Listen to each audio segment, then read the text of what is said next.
سلام و عرض ادب.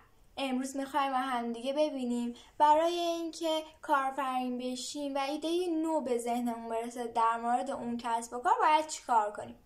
وقتی میخوایم یک ایده نو و یک خلاقیت درباره یک کسب و کار انجام بدیم، باید اول تحقیق کنیم که ببینیم مشکلات بازارمون چی.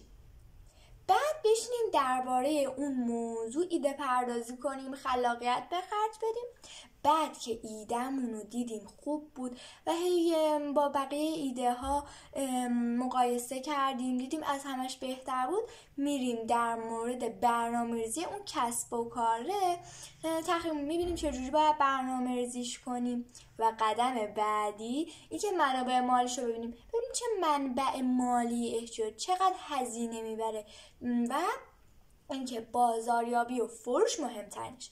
ببینیم اون ایده‌ای که ما دادیم آیا مردم بهش نیاز دارن و میان از ما بخرن؟ بازاریابی و فروشش چجوریه؟